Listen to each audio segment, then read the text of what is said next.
എന്നെ പുകച്ച് പുറത്ത് ചാടിക്കാൻ ഒരു വിഭാഗം ആൾക്കാർ, എല്ലാ കോൺഗ്രസ്സുകാരെയും ഞാൻ കുറ്റം പറയില്ല, അവിടുത്തെ ജനങ്ങളെയും ഞാൻ കുറ്റം പറയില്ല, കാരണം ഞാൻ തൃശ്ശൂരുകാരിയാണ്. അവരെല്ലാവരും കൂടി അപമാനിക്കുക, നമ്മളൊരു മീറ്റിങ്ങിന് പോകുമ്പോൾ ഒരുമാതിരി കളിയാക്കിയുള്ള വർത്താനം പറയുക. അതൊരു എന്താ പറയുക, സംഘടിതമായിട്ടുള്ള, എനിക്ക് മനസ്സിലായി ഏതൊരു വിഭാഗത്തിൽ നിന്നാണ് വരുന്നതെന്ന് എനിക്ക് മനസ്സിലായി. ഞാൻ പലരോടും കംപ്ലൈൻറ്റ് പറഞ്ഞു, നേതൃത്വത്തിനോട് കംപ്ലൈൻറ്റ് പറഞ്ഞു.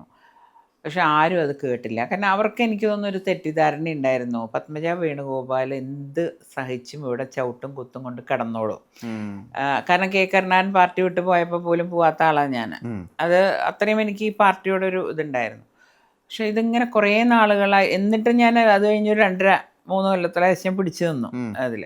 പക്ഷെ തീരെ മുന്നോട്ട് പോകാൻ പറ്റാണ്ടായി. അല്ലാണ്ട് എനിക്കൊരു സ്ഥാനം കിട്ടാനോ, കാരണം സാധനങ്ങളൊക്കെ തരും ഇവർ, സാധനങ്ങൾ തരും എന്നല്ലാണ്ട് അത് എനിക്ക് ഉപയോഗിക്കാനുള്ള ഒരു സാഹചര്യം ഇവരുണ്ടാക്കി തരില്ല. എന്തെങ്കിലും പറഞ്ഞാൽ അതേമാതിരി എന്തെങ്കിലും എനിക്ക് അർഹതപ്പെട്ടത് വന്നാൽ പറയും അത് കെ മുരളീധരന് കൊടുത്തു, ആങ്ങളയ്ക്കും പെങ്ങളക്കും കൊടുക്കണ്ട. നല്ല ആൾക്കാരാണ് പറയണത്, ഈ പറഞ്ഞ മാതിരി ഇവിടെ എല്ലാ കുടുംബം മൊത്തം രാഷ്ട്രീയത്തിലുള്ള ആൾക്കാരാണ് ഇത് പറയണത്. അപ്പോൾ അങ്ങനെയായപ്പോൾ എനിക്ക് തോന്നി മനഃപൂർവ്വം നമ്മൾ ഒഴിവാക്കാൻ വേണ്ടി ചെയ്യണതാണ് എന്നുള്ള കാര്യങ്ങൾ. അതിൽ 1-2 പേര് എന്നെ സഹായിക്കാനുണ്ടായിരുന്നു എന്നുള്ളതും സത്യമാണ്, ഞാൻ പേരൊന്നും പറയുന്നില്ല. പക്ഷെ അവർക്ക് മുകളിൽ നിന്നുള്ള അനുവാദമില്ല അത് ചെയ്യും, കേരളത്തിലെ തന്നെ ആൾക്കാർ.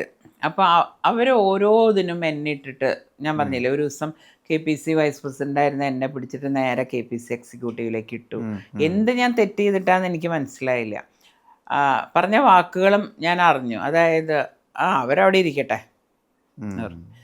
അങ്ങനെ ഓരോന്നിനും ഇപ്പം നമ്മൾ എൻ്റെ ഒരു മണ്ഡലത്തിലെ പ്രസിഡന്റിനെ വെക്കാൻ പറഞ്ഞ ഒരു നേതാവ് പറഞ്ഞത്, ഈ സ്ത്രീക്ക് എല്ലാം വേണം, എല്ലാ സ്ത്രീക്ക് തന്നെ വേണം.